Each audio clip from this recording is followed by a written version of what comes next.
I am going to go on the record. I know it's a dangerous thing to say in front of a lot of reality people, radio for a really great future. We're talking real money. I think there are huge benefits in AI. I like AI. Sounds like a political slogan. I like AI.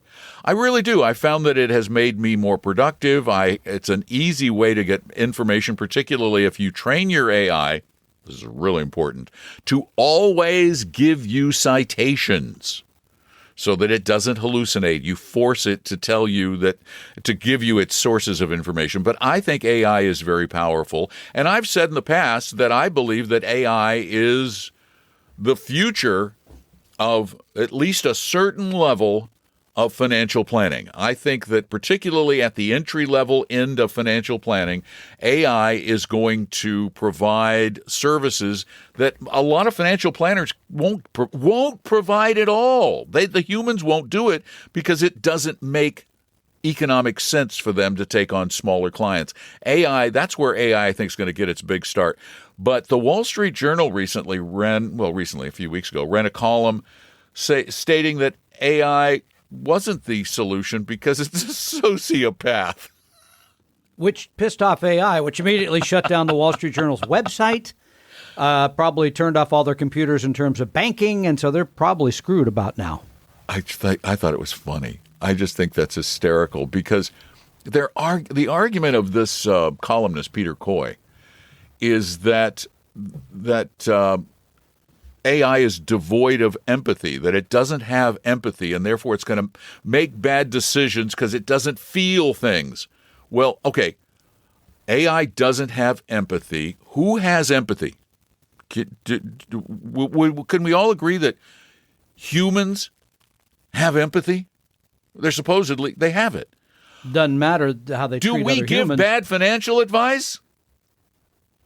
Self-interested, sociopathic even? Okay, before you even get to that, It's fascinating, the whole topic, because I just learned this the other day, and it blew my mind in terms of what is being spent by major companies on artificial intelligence. I think I shared this with you. Meta, Amazon, Microsoft, and Alphabet. Wait a minute. The spending this year. But what about OpenAI and Anthropic? This year, this is just those four companies. They're pretty big companies. They're spending quite a bit of money as a percentage of gross domestic product, GDP.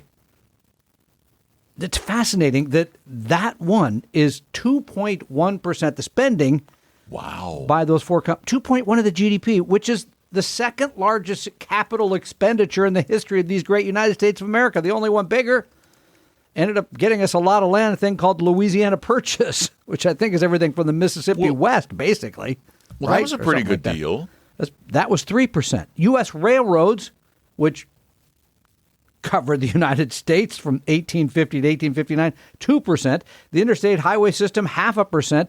And the Apollo space program, which people used to get so angry, some people that didn't like space, 0.2%, 0.2 of 1%. Now, give me the numbers. I'm just give me the numbers. $670 billion to build out AI infrastructure this year alone by those four companies. Okay, but wait a minute. What's the GDP of the U.S.? I don't even know. Doesn't sound okay. I have to do the math. Okay, you do the math because I'm trusting the Wall Street Journal on this one. Okay, they said it was what percent? 2.1% of the percentage of the GDP, the annual average. That's significant. Of global GDP? No, must be U.S. GDP. U.S. GDP. Okay, all right, hold on. 670. I'm going to ask billion. AI. 600. They're gonna make it bigger than you think because while they don't care. Okay, you're right. Look big. You're absolutely right. That is a correct number, 2.1%. It wasn't my number. No. I just wanted to make sure it was right because I'm not like AI. I've got to know the source of the information. So, and then you get into, because this has been the bigger discussion before we get into the resources it could provide for financial advisors and what that might mean to you as an investor. Here in the Northwest, it's been dramatic the last 6 months. You've seen a number of major tech companies lay off people. Microsoft, Amazon have let people go because they're using AI. And then this week, just this week, well, not this week because the show is going to air in a couple weeks, but you saw a sell-off of software firms recently where they said they're not going to need people to sit around and write this stuff. AI is going to take over whatever writing has to be done or just fix it. And then there's arguments over that. Can that really happen? How easy is it to disentangle, if you will, tech stacks, all the entangled tech stuff that people use. So nobody really knows the answer to that. But I will tell you right now, it has had a major impact here in the Northwest, and one person said software is not dead, but dumb software is dead. No argument there. So what about, as you brought up, Don, what about in our business? Because we have seen it right here in little old River City, right? We've already started using things. Did we move our office to River City? That just because it's nice to have the but I worry about the flooding running by. I think you should. I couldn't even get home. You remember that story? I remember that, because you were in River City. I was in on the wrong side of River City. So we are already using, I think I may have mentioned this, but for example, one of the very simple things we do now is we use an AI note taker on meetings. Mm-hmm. So those are amazing, by the way. They're incredible. They don't just take notes. They go in and organize the notes. They analyze what was said and tell you, here's the things you need to pay attention to. They give you a list of things you need to focus on after the meeting. And we know how accurate they are because at one point it said 1 out of every 3 of Tom's jokes was funny. So that's about my ratio. So we know that the AI is pretty accurate there, whether it's empathetic or not. I think the AI was a little... too kind? Yeah. Remember, you have to remember that AI is known to be sycophantic. I see, so trying to help me out. Yeah, that's a little kiss up. Little. So, and then the other part is in portfolio design, right? I mean, AI is being used there. It helps with the analysis. It helps look at all the things that are out there in the world. And very important. But you're talking about, will there be a bot here instead of me talking to people? Right, that's what we're really talking about. And how does that work? Honestly, if I'm honest and not being pro Homo sapiens, the answer is yeah. The answer is over? Yeah. In terms of if you're providing, under 40, I think longer term. I think Peter Coy is wrong.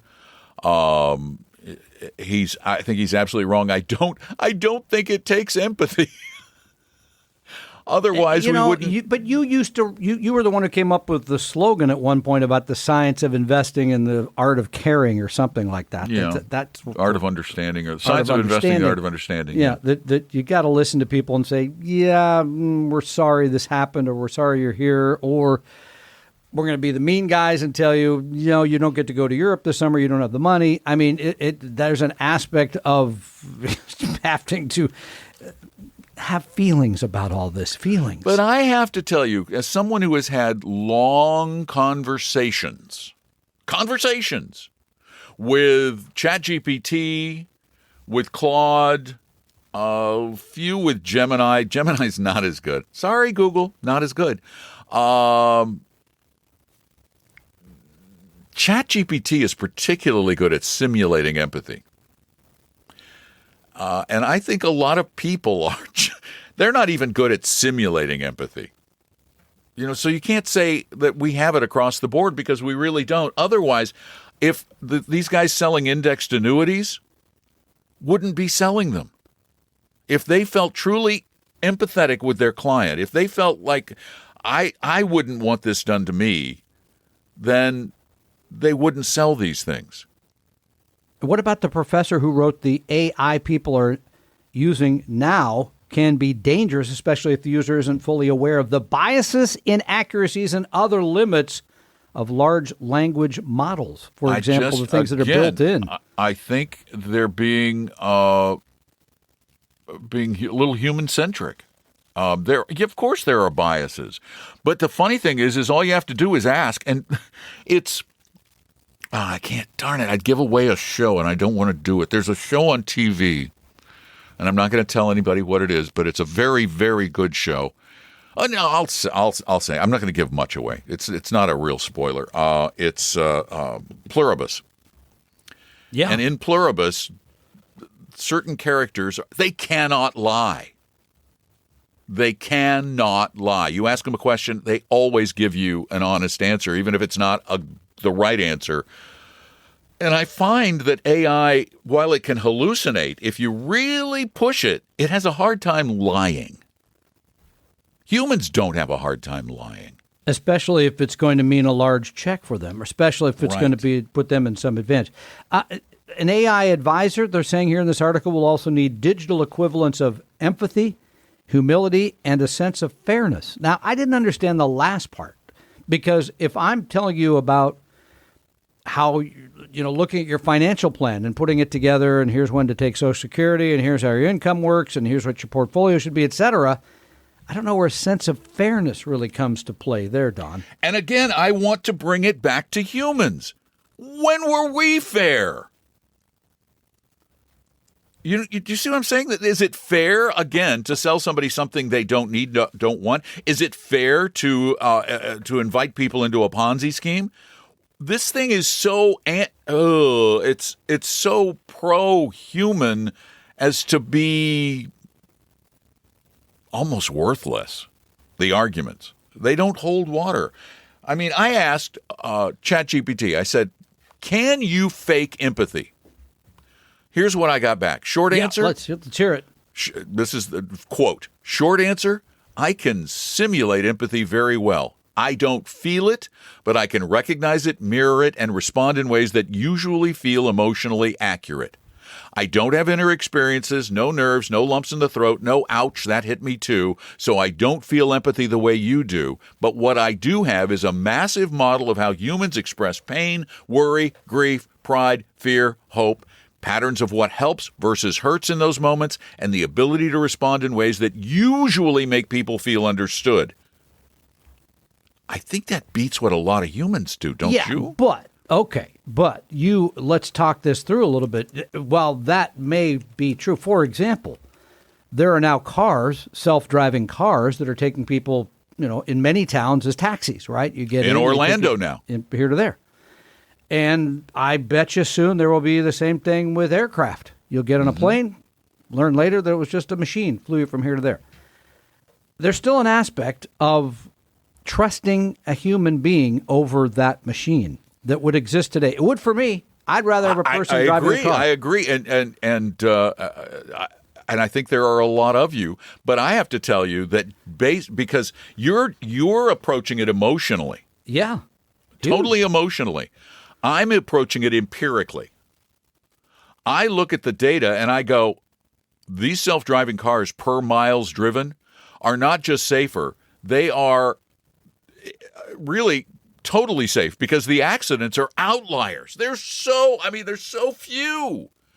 And often, there was a recent article I read with somebody complaining about Ford's AI driving, their Ford Blue Cruise or whatever it is. And the couple involved in a bad accident where they hit somebody with their Ford, supposedly with the Cruise on. Ford went and plugged it into because they have a computer in there. Computer tracks everything. They said the guy had the accelerator pressed to the ground. He thought he was hitting the brake. He hit the accelerator, it happened. But he claimed it was the computer that caused it. So they found out later he was lying. Do you think people might blame their cruise controls? Oh, for sure, of course, all the time, for mistakes that they make. So you're looking at it. I think, by the way, for most of flights these days and commercial flights, the autopilot flies the plane. Yeah, it does for most of it. Yes, and we have many captains here who are clients. I will say this. If your advisor's not using any AI, they're behind the curve. They should be using at least the note taker, at least analyzing portfolios, et cetera, and looking at the world. If they're doing everything with AI, I get a little nervous. I'd kind of want to go slow. But I will say this. With Don's support of AI and his love of AI and his relationship with all these machines, I'd look for the next RIA to be called McDonald's Machines, and the money management without people. So stay tuned for that. Was that a joke? No, that was very serious. Oh, okay. McDonald's machines. I'm not investing in that either, by the way. Just no, so I actually wouldn't start that because I'm just too darned old to do anything like that. But there will be somebody that comes along with an RIA that just of course. It's all AI. That's it. And I have to tell you, for the most part, it's going to be more. Here's the problem. It's likely to be more trustworthy. It may not be right. It may not be true empathy. But given the fact, this is what bothers me, and the Wall Street Journal does not approach it this way because of where their bread is buttered. The financial services industry pays their bills. Big money. Yeah. Sure. So they don't run the article regularly that says, are the vast majority of human financial advisors acting in your best interest? No, they never. They ran that once 10 years ago or something. Well, that was actually Market Watch, which is a tiny little division of Dow Jones. And worse, yeah. And since then, I haven't read it again. But back then, they said 99% of all people licensed to provide investment advice in the United States of America are not required to always act in your best interest. Now, what does that say about AI versus humans? Who should you trust more? You can give me an anecdote. I know you can give me an anecdote about where AI has failed at this and this, but find the empirical data, the actual academic research, which, Tom, we say that's what we believe in. We do believe in. So my line, apparently you won't get in the plane that's going to be safer. If I walk in and they go, I'll say, I don't know. So I guess so. We'll see. You'll be dead before then. Won't matter. So stay tuned. It's an interesting topic and one to be continued. Questions coming from Knightdale, North Carolina. Ed writes, Tom, you sometimes talk about market segments that have done well. You say small cap value has done well over the past months, or international small cap value. Where do you get that information? I would like to look once in a while. Thanks. Where do you get your information? I use, and you know this, IFA.com, Index Funds Advisors. Oh, okay. And so that's where you're getting it. Yeah. Okay. Yeah, you can go there and you click there's a tab that says portfolios. You go to Portfolio 100. And it will give you more information there. Okay. Then you could look at months, you could look at years, you can look at decades. I think it has the information back in some cases. Well, we're getting very close to 100 years now. It's a lot of information. So, for example, if I said, wow, U.S. small cap values had a heck of a run this year. Here it's up, fill in the blank. That comes from our friend Mark Hebner's IFA website. It's updated basically every single day, too. So I'm you can look at the returns. But I think most human beings will be overwhelmed just looking at it. Let the machines take over on that. Because, for example, when you go to, by the way, it's not just portfolios, it's index portfolios. That's right. Yeah, pardon me. Then when you see that, you're going to go, what do all these mean? Because he calls one of them S2B2 100. I don't know where you are. S2B2 95. You're going to make me go look now. So or S2B2 90. No. You go to index portfolios, then click on. Oh, I see the little number at the top. I don't know what that refers to. Yeah. You go to number 100, and then you scroll down. Well, actually, they're going to make me say it's okay to confirm all these things first because I'm. Oh yeah, you have to go through all of that because he got. I think he got shouted at by the SEC. They told him you got to blah blah blah blah blah blah. Yeah. And yes, because we know what a problem. And then you scroll down about the middle of the page. It says year-to-date returns for IFA portfolios. But then you can look at returns for all these things going back to January 1st, 1928. I think I said we're getting close to 100 years, and that's pretty darn close. So I do trust him. I do trust the website. But again, you shouldn't be making buying decisions based on any recent return anyway. Yeah, long term, this is just where he gets his data. Yeah, so when it comes up and you can go look at, you could spend the rest of your lifetime. Your AI would do it in about 10 minutes, I think, but you could spend the rest of your life with all the numbers he provides. So great question. Mike writes us from Monument, Colorado. You recently had a caller ask about high-yield savings options. Don recommends bread, but I've been using PI Bank. No frills, but they're offering 4.6. Not sure if you can beat that. Anyway, that's where I park my liquid cash. PI Bank. PI Bank. I don't know them. I've never heard of them. Don has no allegiance with bread other than to eat it just every once in a while. But this is simply one he found, I believe, through Bankrate, right? This is actually really, really good. 4.6. This is good bread. This is good bread. It's rising. Interest rates are rising there, and you're enjoying it. Wow. Let's see. Yeah, I don't even know. I've never heard of PI Bank. There you go. And how? Oh, okay. They're out of Miami. They're part of Intercredit Bank NA and a Miami-based bank established in '92. I don't know how they pay 4.6. That is way above everybody. This is the things that always makes me nervous. How are you able to do that? Yeah, that's way above. Everybody's at 4. Okay. Everybody's sitting right Except at 4. Them. 4.6 is really good. We really would good. If you came and asked us, I'd just send you to Bankrate and have you look up whatever the best one that day would be, because it changes, right? They may be offering 4.6 today. Tomorrow they may be offering 3.9. I don't know. Yeah, I just do not know. Here's the thing, though. They will sometimes. This is just human nature. They will tease you in with a great rate, knowing that most people, once they're there, won't leave. It's too much work. And that's the nature of human beings, right? That's why there's a lot of money at places that we look and think, why are you paying 1.5% for a mutual fund? Is this the flawed human episode or what? We're really picking on ourselves. All right, one more question from Frankenmuth, Michigan. I think I said that right. No? Frankenmuth. That's what it says, Franken, M-U-T-H. How would you pronounce that? Muth? Frankenmuth. Frankenmuth. Yeah. Okay. Christopher writes Frankenmuth. Careful the way you say that. Hi, Don and Tom. Thank you for the dad jokes. Keep them coming. Oh, geez, another one. On a recent podcast, you mentioned that Vanguard and DFA funds are an option for school employees with Aspire Financial Services. In addition to them, Aspire offers 5 to 7 Avantis funds too. I have a growing Aspire 457 and a smaller 403B using Avantis funds. And then he launches into the various funds that he uses. And all I have to say is good for you. These are the mutual fund. They're not ETFs because this is in a retirement account, but he uses AVUS, so, AVUV. Wait a minute. So Avantis. They just put an X at the end of all of them. Yeah, they have funds. So they actually, for institutional purposes, correct, they're offering mutual funds. Yep. Oh, okay. That's good to know. So, yeah, and so he says, keep up fine work. I mean, the challenge you face here a little bit, Chris, because he goes through all these funds. I don't even know AVEE. Do you know that one? AVEE? I'm not sure I'm aware of that. No, but that's emerging small. Oh, okay. So, wow, there's an asset. You want to know the return of emerging small going back 100 years, which you can't get. Let's see, though. He doesn't have emerging. He has. Oh, yeah, he does. Emerging small cap.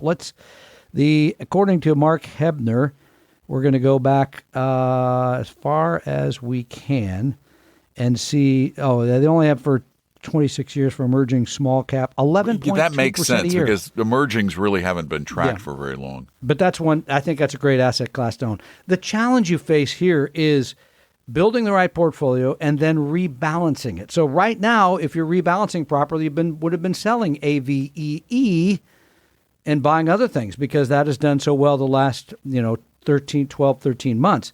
Same thing with AVUV, which has had a great run up too. So that's the issue you face there. But those are all very fine funds. Yeah. And I'm not sure if he was asking us to compare those to Dimensional or Vanguard. Any of those three would be good. AVEE, boy, 1 year, the last 12 months, 43%. That's what I'm saying. So you'd be like, I'm going to keep making a lot of money. Wow. Maybe, but you're going to want to. Yeah, okay. You want to put that in perspective, though. Exactly. The 5-year average annual for AVEE is 7. How much?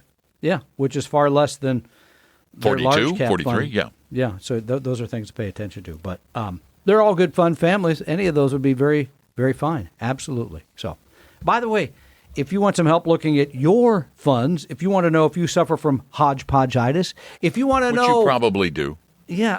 Am I using products that are good for the product pushers, the humans, not the machines? Likely.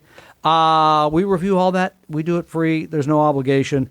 Just go to Talking Real Money and click on Meet an Advisor, right? You got all of the things right. I know. Well, I'm using the machines more now, so I feel better about myself. And as far as those questions that Tom gets on paper and that I get when you speak them, it's really easy to send us questions, too. You just go to that same place, talkingrealmoney.com.